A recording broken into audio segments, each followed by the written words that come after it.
Ok, gracias. Entonces les estaba diciendo que la respuesta innata tiene que ver con las barreras físicas, las barreras bioquímicas, químicas y con algunas proteínas como las que se hallan en el sistema de coagulación, en el sistema de complemento y células como el neutrófilo, el macrófago, las células natural killer, ¿no? Y entonces estas células que están involucradas en la liberación de mediadores inflamatorios, que tienen que ver con el proceso inflamatorio, ¿no? De vasodilatación, aumento de la permeabilidad, etcétera. Entonces, sepsis tiene que ver exclusivamente con respuesta innata.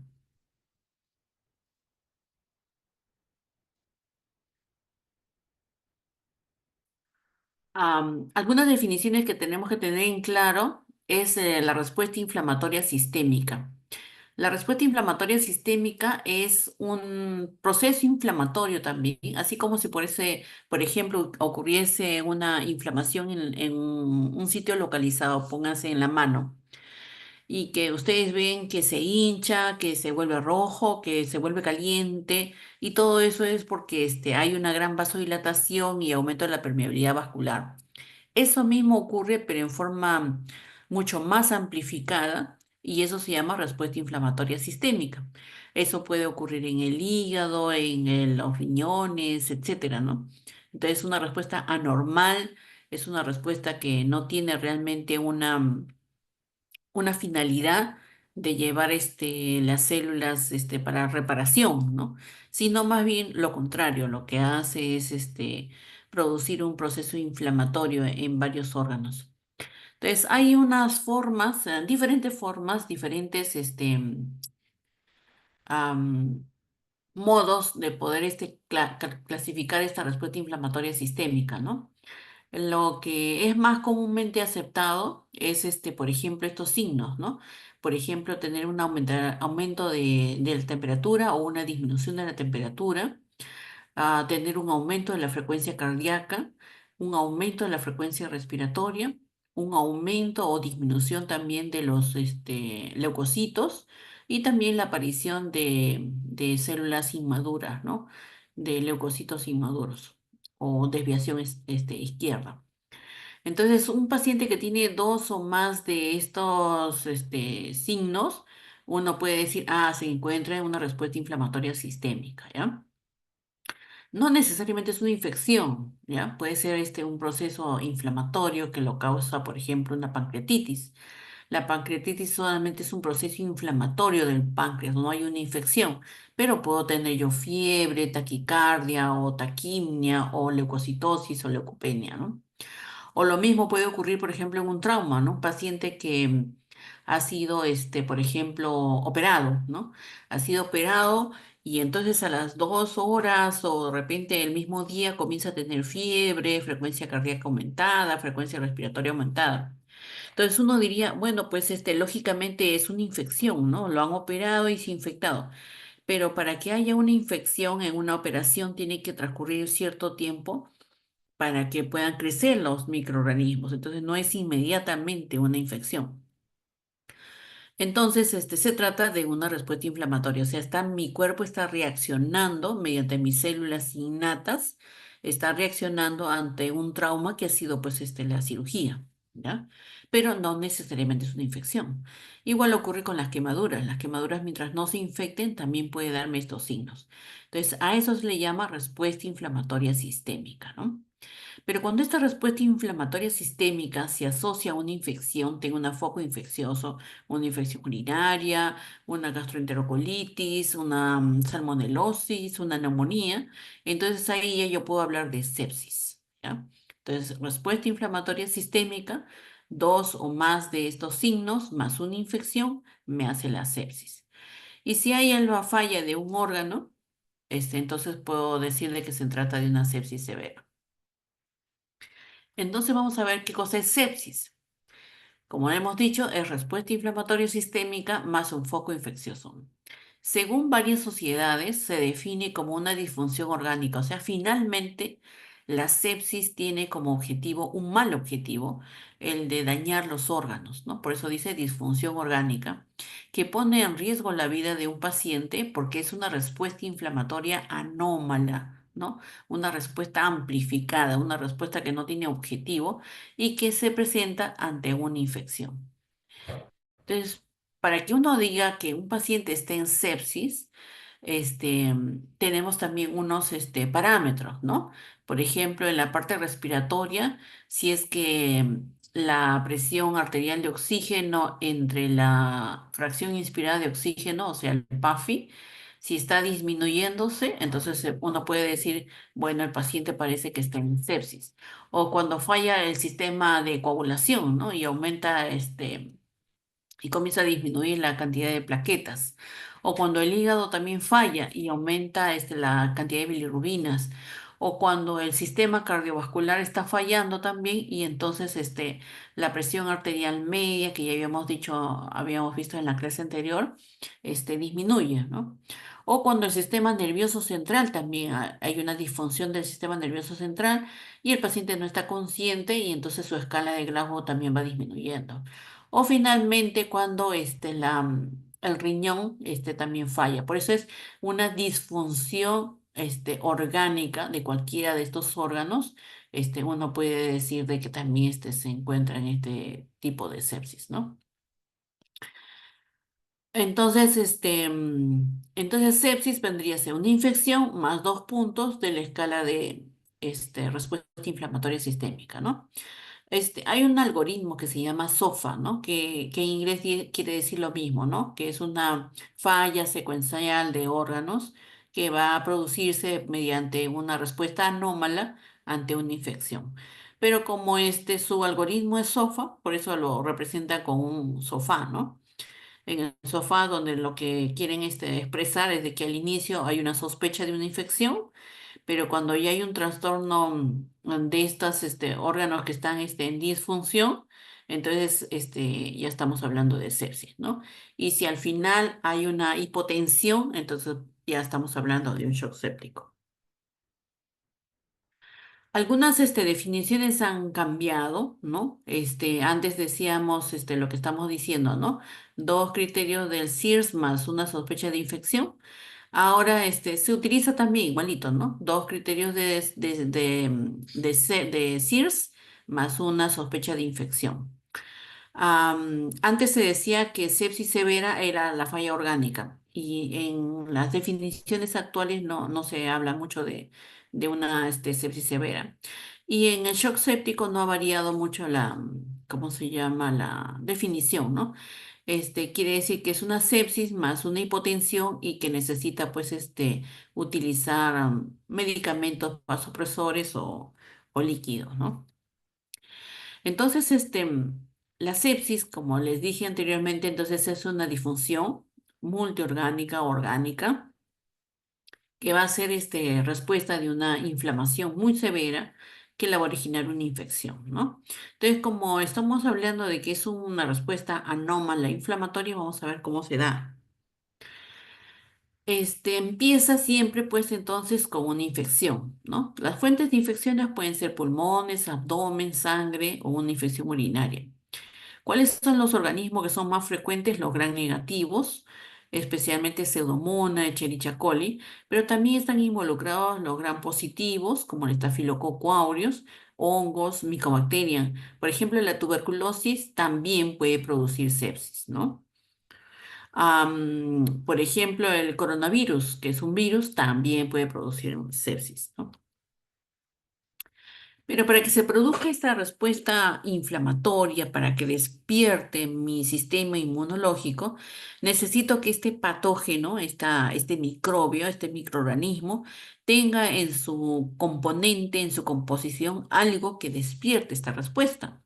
Por ejemplo, en los microorganismos gram negativos tenemos dentro de su pared el lipopolisacárido, que va a generar esta respuesta inmunológica.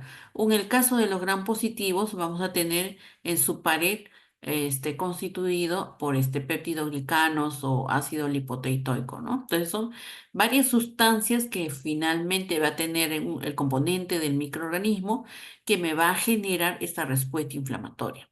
A estos componentes que tiene el microorganismo se le llama patrones moleculares asociados patógenos o PAM, ¿no? Entonces, un microorganismo que tiene PAM me va a originar una respuesta inflamatoria. Pero un organismo, por ejemplo, que esté, no sé, genéticamente predispuesto a no tener un PAM, entonces no me va a generar esta respuesta inflamatoria. En el gran negativo, como les dije, lipopolisacáridos y en los gran positivos, dentro de sus paredes, vamos a encontrar péptidoglicanos y otros componentes, ¿no? Dentro de los gran negativos, dentro del lipopolisacárido, por ejemplo, la sustancia que se llama lípido A es la que principalmente va a generar esta respuesta inflamatoria. Entonces ya tengo ya mi microorganismo, ya tengo mi PAM, mi patrón de reconocimiento de patógeno que es un componente dentro del microorganismo, y este debe ser reconocido por la célula inmunológica de nuestro cuerpo.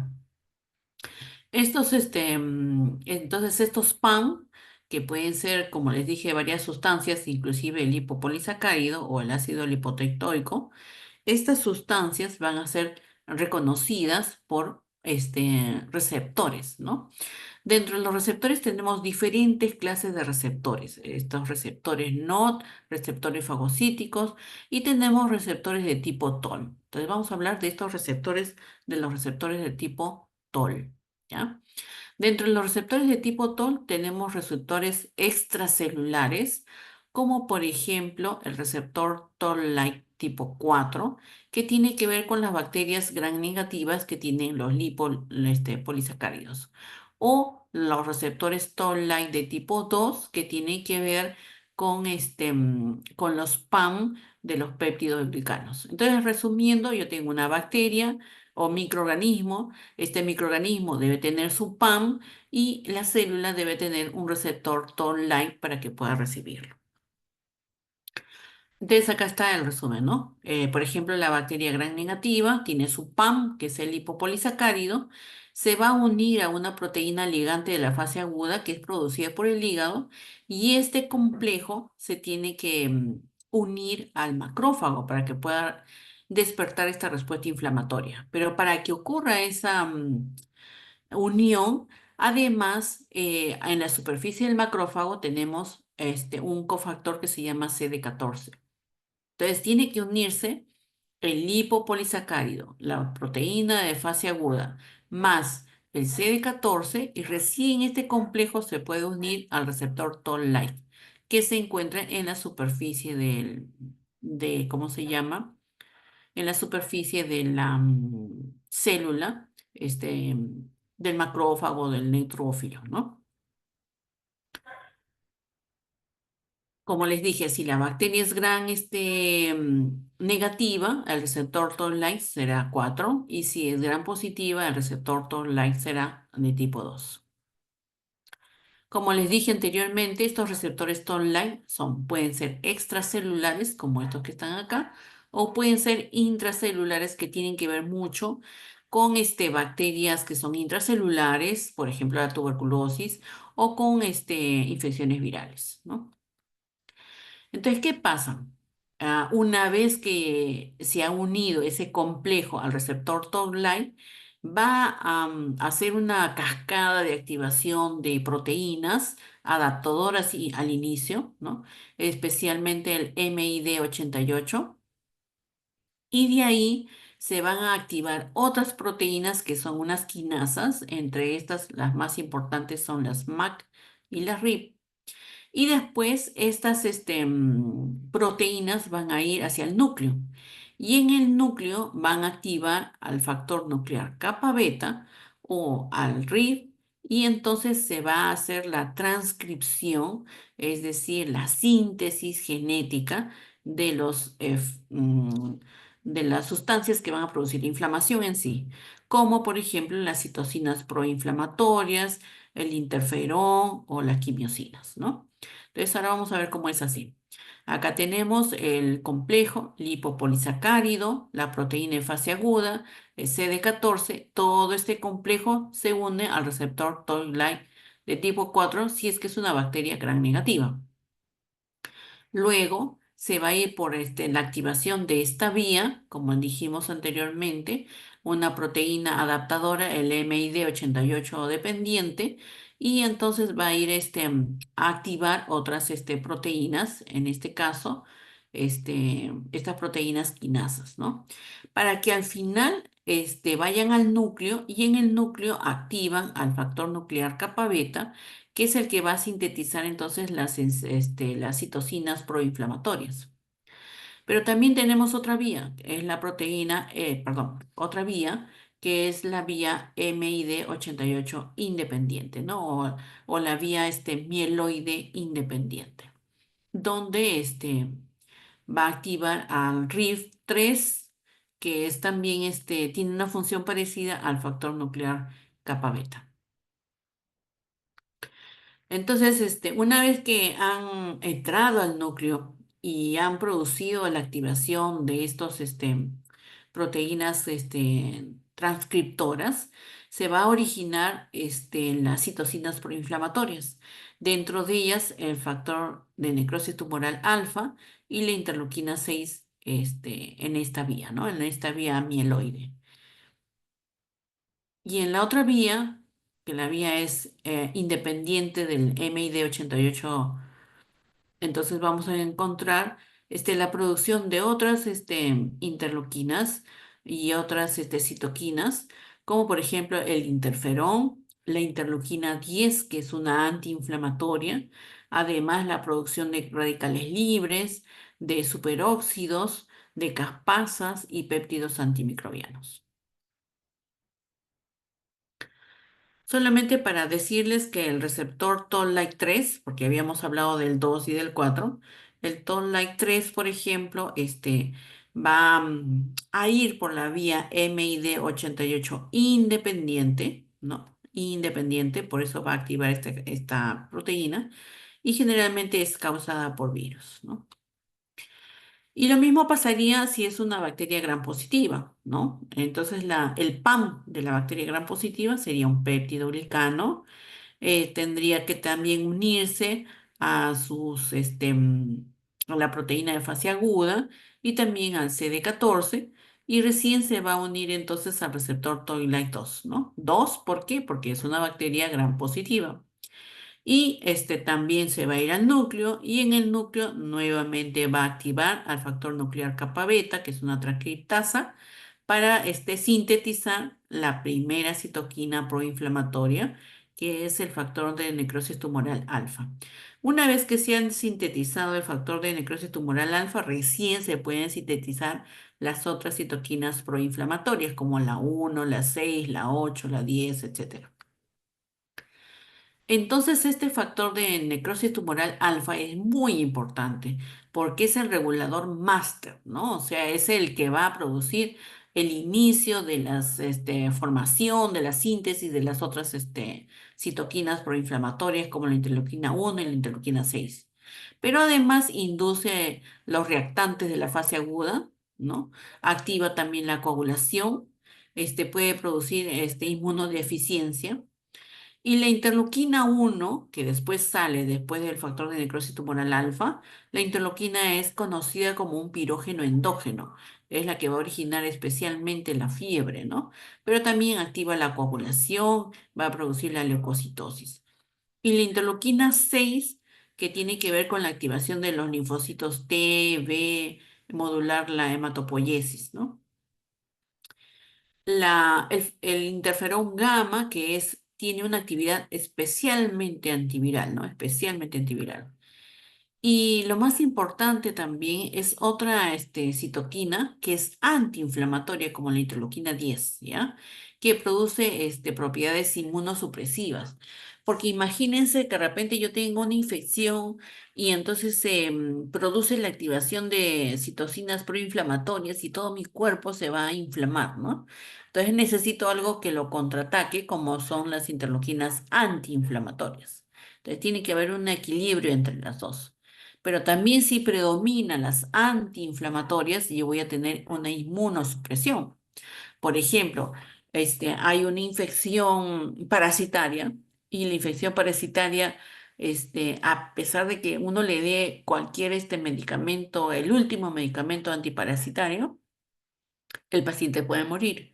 ¿Por qué? Porque tiene aumento de las interleuquinas 10, que es antiinflamatoria, ¿no? Entonces, como les dije, puede ser que de repente finalmente se ocurra una inflamación, una sepsis, con radicales libres, con óxido nítrico, con citoquinas proinflamatorias, con neutrófilos, o puede ocurrir que más bien se active la parte antiinflamatoria y lo que va a ocurrir es una inmunosupresión y entonces el paciente va a tener recurrencias de su infección, ¿no? Entonces, ¿qué debe ocurrir ante una infección? Debería ocurrir una sepsis con una respuesta inflamatoria, después entran los antiinflamatorios y después debería de recuperarse, ¿no? Pero si esto predomina, entonces hay una recurrencia de la infección. Como dijimos, entonces tiene que ver mucho la producción de la bacteria mediante el PAM, la activación de células endoteliales para producir entonces el acercamiento de células como el macrófago, el neutrófilo, que van a sintetizar finalmente las citoquinas proinflamatorias, ¿no? Y finalmente también citoquinas antiinflamatorias como la 10, ¿no? Las antiinflamatorias. Como les dije, un paciente puede tener una infección y al inicio tener toda la respuesta inflamatoria sistémica con fiebre, leucocitosis y todo. Y entonces cuando uno comienza a recuperarse y entran las citoquinas antiinflamatorias, entonces uno se recupera. Pero si predominan estas citoquinas antiinflamatorias, entonces hay una falla orgánica, ¿no? Puede haber falla orgánica, entonces por predominio de citoquinas proinflamatorias o por predominio de citoquinas antiinflamatorias. Vamos a ver que también en la sepsis se va a alterar la microcirculación. Voy a tener una alteración de la deformación del glóbulo rojo. Ustedes saben que el glóbulo rojo tiene que deformarse para poder penetrar en los capilares. Entonces, si pierdo esa capacidad de deformación, no pueden pasar y se aglutinan y pueden formar trombosis, ¿no? Asimismo, hay formación prácticamente de trombos también. Hay una disfunción del endotelio y el endotelio va a tener sustancias vasodilatadoras en algunos sectores y vasoconstrictoras en otros. Además, también va a haber adhesión de los glóbulos rojos produciendo también trombos, ¿no? Finalmente, en cualquiera de los órganos se va a producir una alteración de la circulación, ¿no? Y esto es lo que va a producir la falla orgánica. Pero también muy importante es el glicocálix. El glicocálix que se encuentra en el endotelio también, ¿no? Acá tenemos, por ejemplo, el glicocáliz que está formado por proteoglicanos y glucosaminoglicanos, ¿no? Que tienen la importancia de mantener la unión de las células del endotelio. También tiene la importancia de no hacer de que el líquido salga para producir edema, ¿no? Entonces es muy importante mantener este glicocáliz en la microcirculación. Como les dije, ¿no? Mantiene las moléculas de adhesión, inhibe la coagulación, ¿no? Tiene que tener los receptores para la fibrinolisis para que no se produzca coagulación.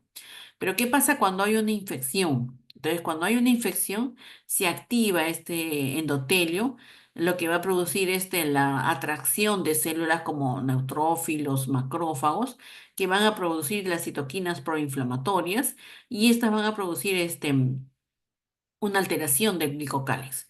Entonces va a haber separación de las células del endotelio, va a haber este edema que va a producir un aumento de la presión extraluminal y también va a coadyuvar a que se produzca un aumento de la presión del vaso sanguíneo y también disminuya la irrigación y afecte pues los órganos, ¿no? Muy bien. Entonces, pues va a haber la salida de sustancias mediadoras de inflamación como histamina, factor plaquetario, sustancia P, que son los responsables del edema finalmente. En el pulmón ocurre algo similar, ¿no? En el pulmón también cuando hay una alteración de esta microcirculación, también se afectan las uniones celulares, también hay producción de edema, ¿no? Y también hay proliferación de células inflamatorias con diapedesis de ellas. Como les dije, entonces tenemos que tener un equilibrio entre citoquinas proinflamatorias y las citoquinas antiinflamatorias, ¿no? Am, Ahora vamos a ver que también durante la sepsis ocurre un desequilibrio entre sustancias oxidantes y antioxidantes. Entonces, también en nuestro organismo tenemos que tener un equilibrio entre ambos, ¿no? Pero cuando hay una infección, una sepsis principalmente, lo que va a ocurrir es predominar las sustancias oxidantes y entonces va a haber un estrés oxidativo.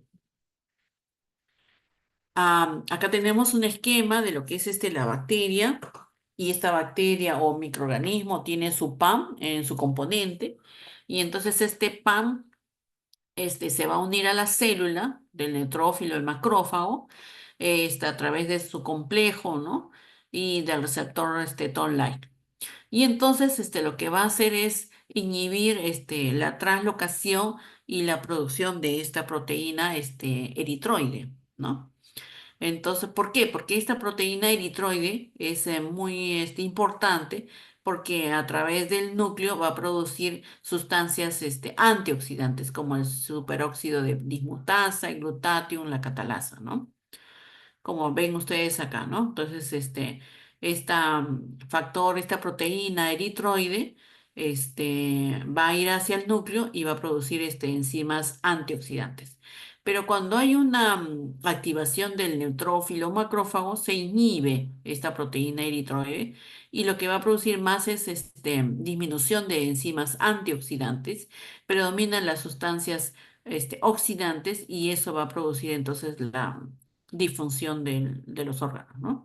Acá ven que los agentes oxidantes, por ejemplo, están la inflamación, el humo de tabaco, la radiación, etcétera.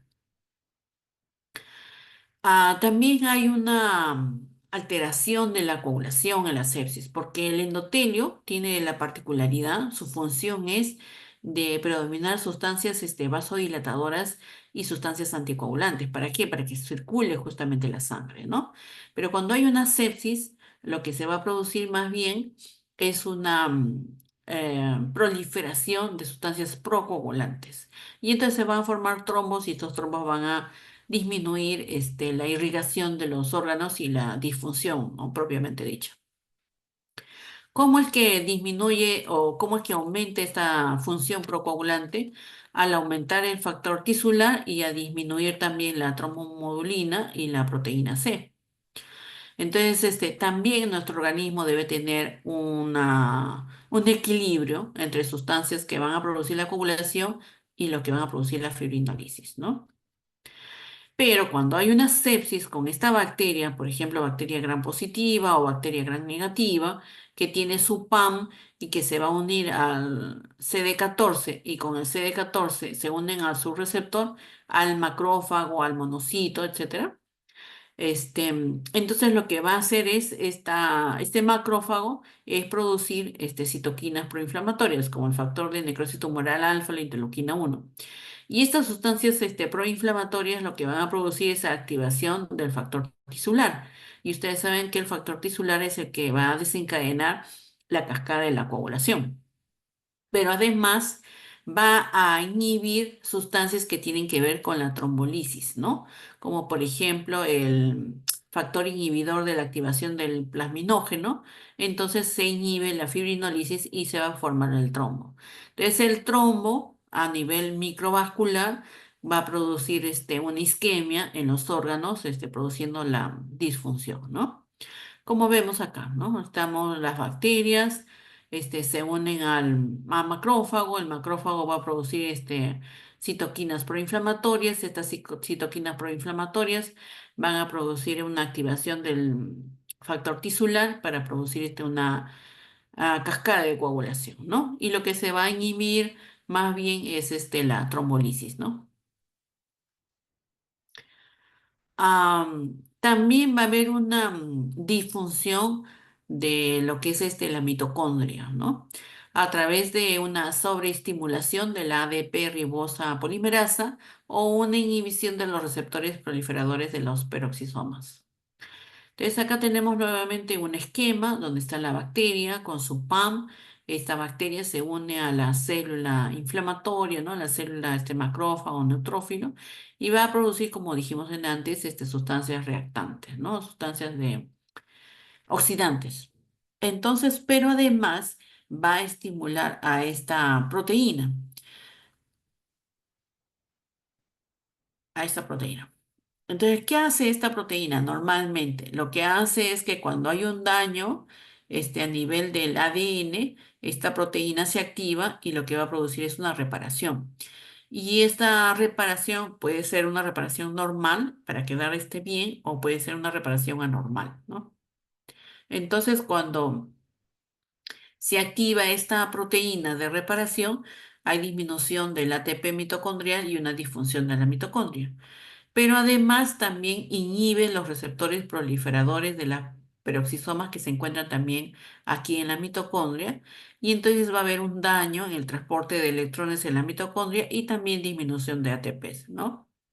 Entonces por ambos lados hay disminución de la función de la mitocondria y disminución de la función de formación de ATPs.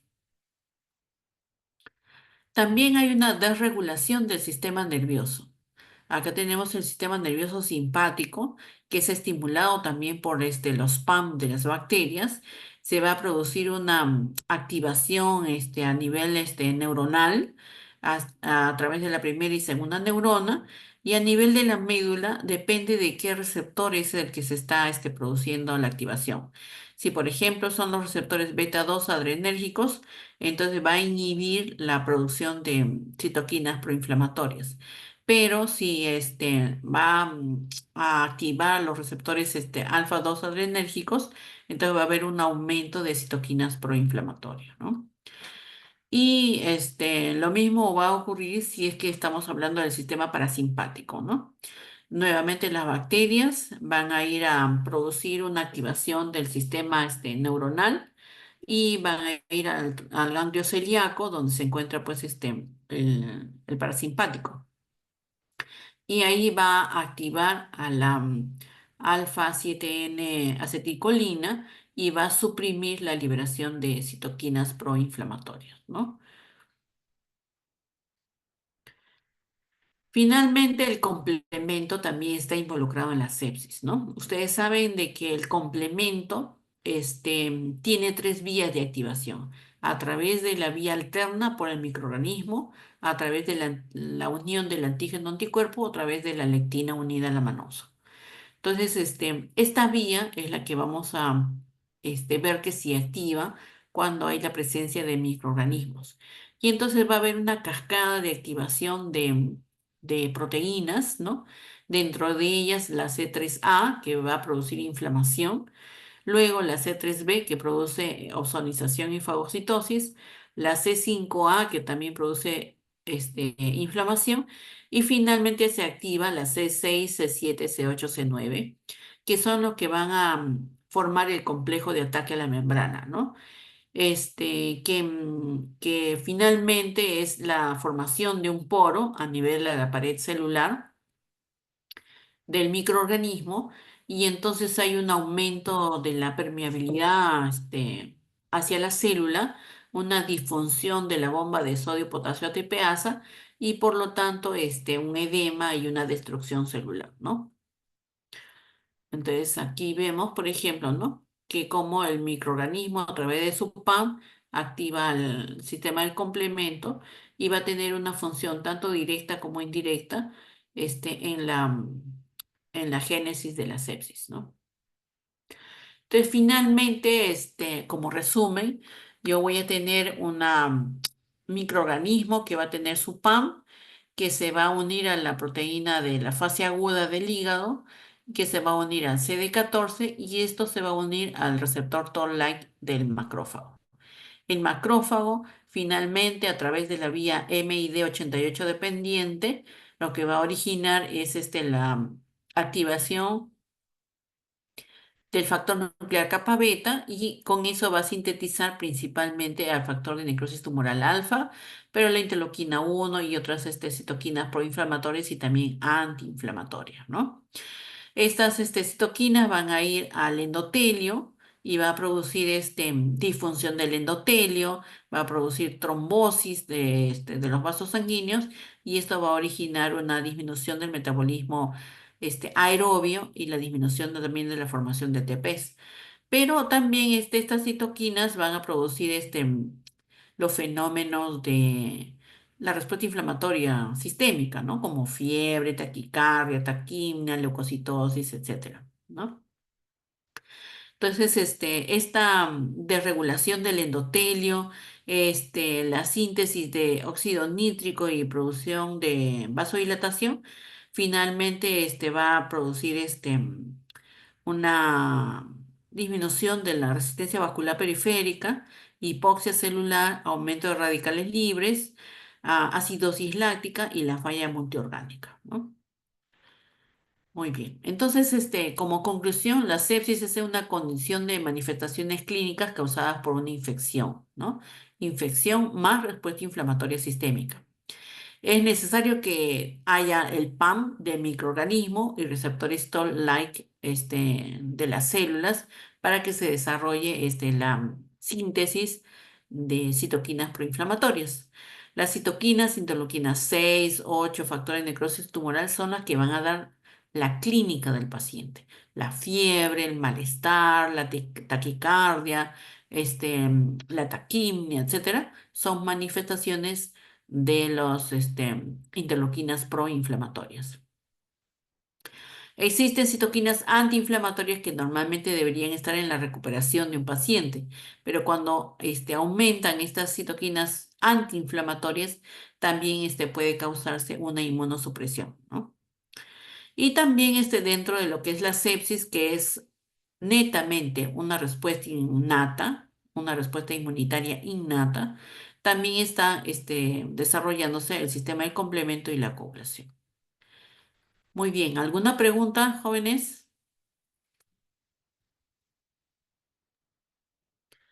Doctor, disculpe, Sí. los receptores Tool, Tools solamente se encargan este, de expresar la unión del LPCS con CD14 nada más, o hay otra función más aparte de eso. ¿Los receptores Toll-like me dices o qué? ¿Cuáles Sí, receptores? el receptor Tool, no le entendí muy bien lo de los Ya, receptores. mira, como dije en una de mis láminas, hay diferentes tipos de receptores, ya, diferentes. Pero en relación a los microorganismos, se encuentran los receptores Toll-like, que se encuentran en las células, puede estar en macrófago, en el neutrófilo. Entonces, es necesario esos receptores para que reciban el PAM, que es el patrón de reconocimiento del patógeno. O sea, una bacteria, un microorganismo debe tener PAM, ¿ya? Que es lo que va a reconocer el sistema inmunitario. Ese PAM tiene que unirse a un receptor de la célula inmunitaria. Entonces, la unión del PAM con el receptor TOL lo que va a hacer es generar la síntesis de citoquinas proinflamatorias. Y la síntesis de estas citoquinas lo que van a dar como resultado es la clínica del paciente, la respuesta inflamatoria. Fiebre, leucocitosis, eso. Ah, ya, doctora. Muchas gracias. Ya me quedó Ok, más claro. ok. ¿Alguna otra duda? Entonces, solamente para que quede claro que la sepsis, este, que tiene una respuesta inflamatoria sistémica, la respuesta inflamatoria sistémica no es que es algo bueno, ¿no? No es algo bueno, porque va a desencadenar coagulación, va a desencadenar lisis, va a desencadenar trombosis, va a desencadenar isquemia de órganos, ¿no? Entonces ustedes van a ver, por ejemplo, pacientes que tienen una infección, que no se controla la infección y que tiene pues fiebre, leucocitosis, toda una respuesta inflamatoria sistémica, finalmente con una infección es sepsis. Finalmente, si no se trata, ustedes van a ver cómo falla primero el riñón, falla después el hígado, falla el sistema nervioso central, falla el aparato respiratorio, ¿no? Entonces, ese es el objetivo de la sepsis, ¿no? Entonces, una infección no debería de llegar a una sepsis. Muy bien, ¿alguna otra pregunta? Ok, ya les he colgado ¿cómo se llama? La clase también en el aula virtual y también ahora que está grabado, ¿ya? Muy bien. Si no hay más preguntas, entonces Doctora, nos doctora, estamos. Sí, dime. lo que vendría a ser sobre la proteína eritroide, ¿podría repetir esa parte, por favor? Ya, esa proteína eritroide, ¿todavía siguen viendo mi lámina o ya no? Sí, sí se puede ver. Ya. Como dije, o sea, son varias facetas que tiene la sepsis, ¿ya? Una es la coagulación, otra es la inflamación, otro es la desregulación del sistema nervioso, otra es ¿cómo se llama? Las sustancias oxidantes y qué sé yo, ¿no? Entonces, dentro de estas fases o etapas o de la sepsis está también, ¿dónde está?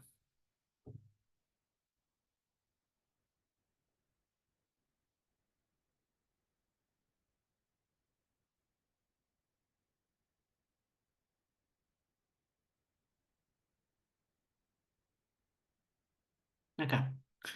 Entonces, dentro de las partes o componentes de la sepsis está también el desequilibrio entre sustancias oxidantes y antioxidantes, ¿no? Entonces, yo he dicho de que las sustancias oxidantes, antioxidantes, son desencadenadas o producidas cuando hay esta proteína que se llama proteína eritroide parecida a la proteína 2 de otra célula. Por eso tiene ese nombre, ¿ya? Entonces, esta proteína, lo que hace es ir hacia el núcleo y sintetizar sustancias antioxidantes que son beneficiosas, como por ejemplo el superóxido de dismutasa, el glutatión, la catalasa, ¿ya? Pero cuando hay una sepsis, ¿no?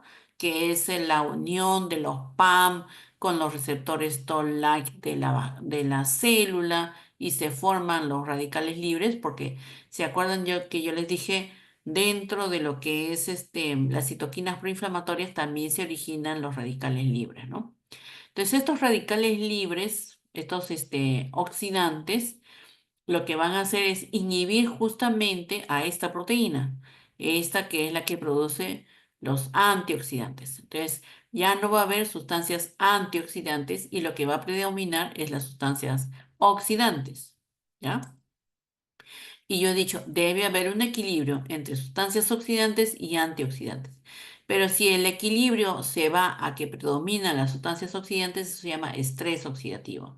Y eso va a originar más radicales libres, desregulación de la bomba de sodio-potasio TPasa, proliferación de las catalasas, destrucción de la membrana, etcétera, ¿no? ¿Sí está más claro? Sí, muchas gracias. Ok. ¿Alguien más?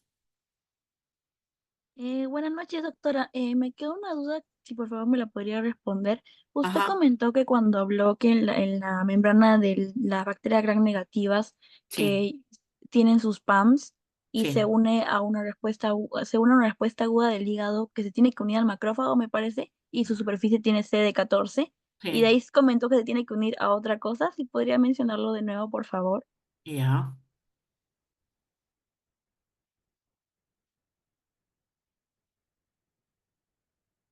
ya, mira acá,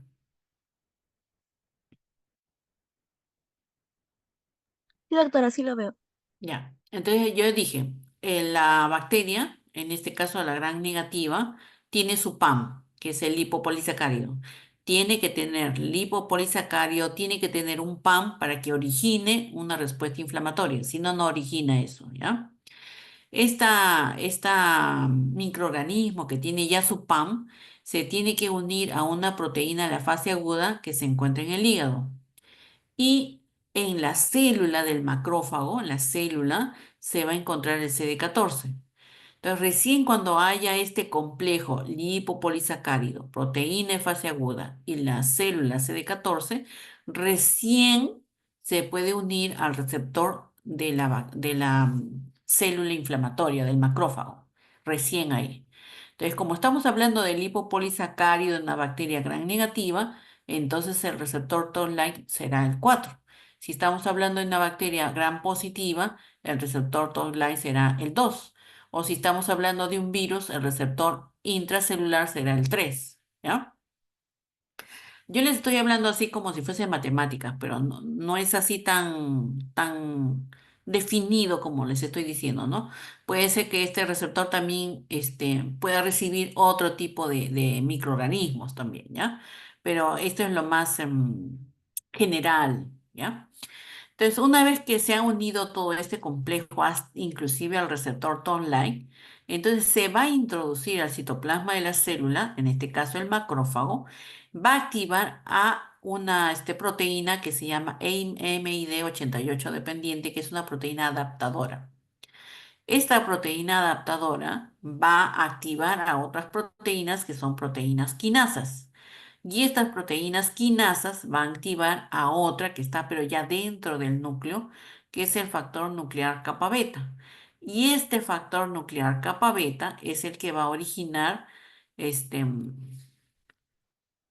la síntesis de citoquinas, entre ellas el factor nuclear kappa, perdón, factor de necrosis alfa, la interleuquina 1, la interleuquina 6. Estas citoquinas proinflamatorias son las que van a dar leucocitosis, fiebre, taquicardia, taquimia, coagulación, activación del sistema de complemento, etcétera, etcétera. ¿Sí?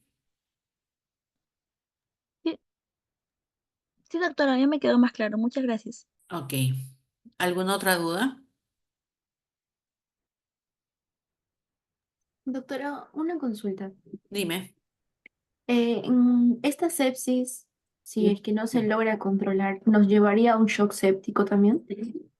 Claro, como yo les dije, hay una disfunción del órgano, ¿no es cierto? O sea, hay microtrombos y lisis, entonces los órganos comienzan a fallar. Entonces, cuando les di la, mm, la definición, allá, en la parte de arriba, cuando les di la definición es porque puede fallar el sistema respiratorio, el sistema de coagulación, el hígado, el sistema cardiovascular, el sistema nervioso central, el sistema renal, ¿no?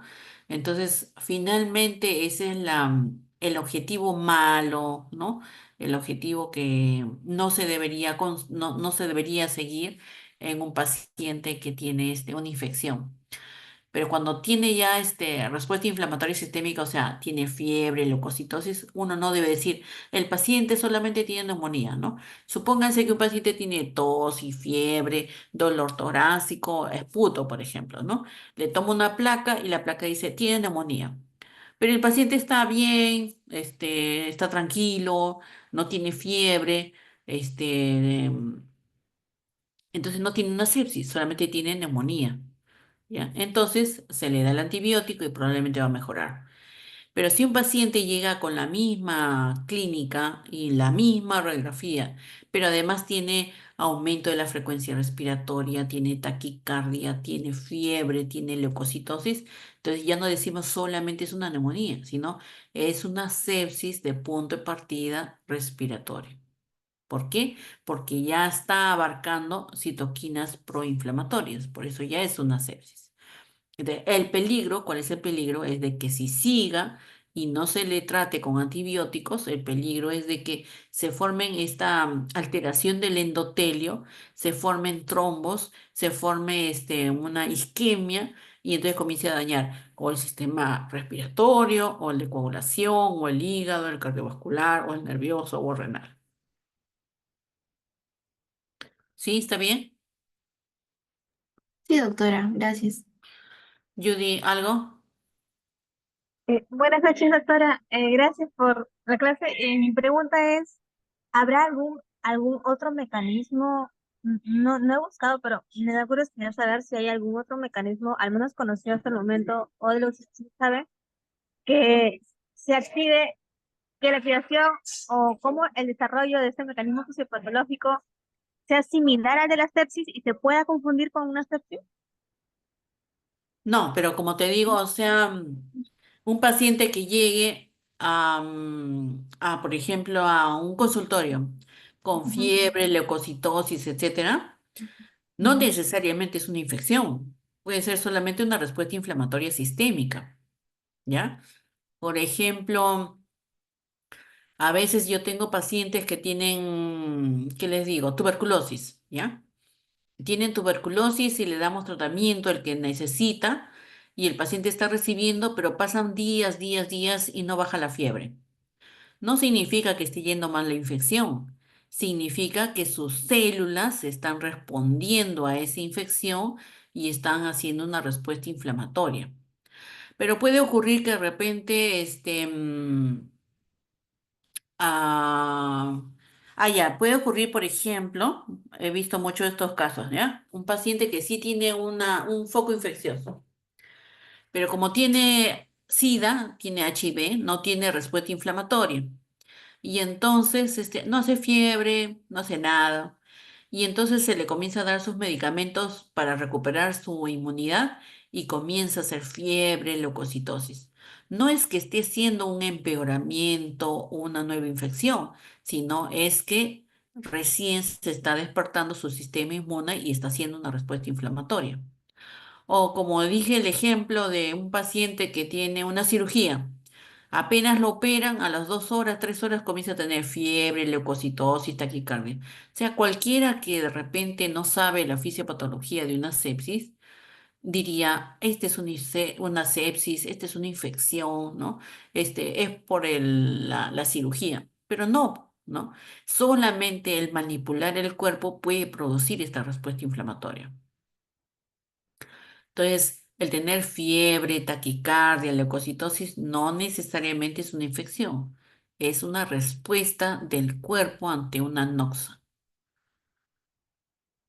¿Te quedó más claro? Doctora, sí, doctora, muchas gracias. Ok. ¿Alguien más?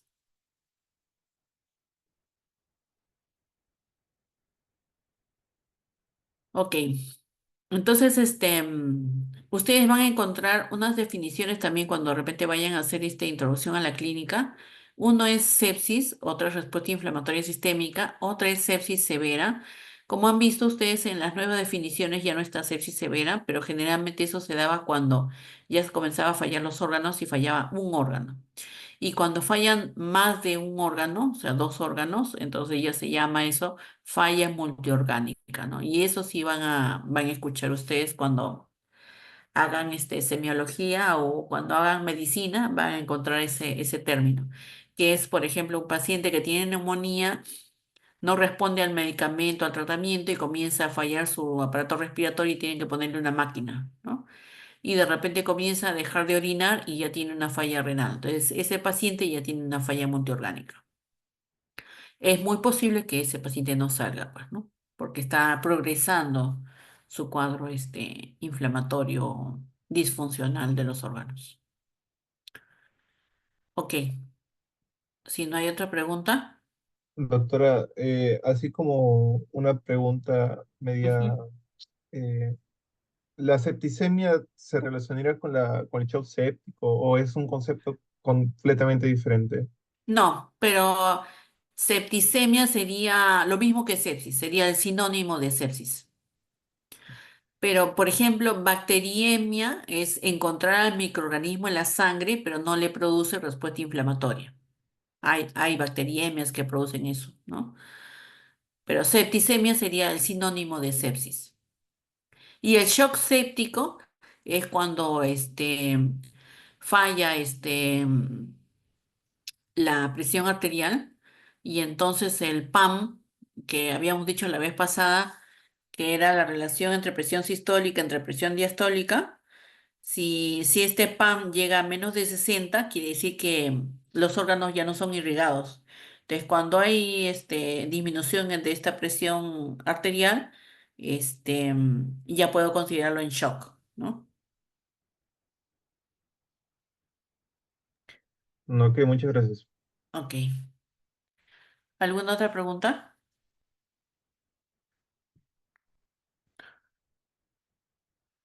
Ok, jóvenes. Entonces, de todas maneras, este tema también lo vamos a ver, creo que en el caso clínico, y entonces vamos a poder, seguir ampliando su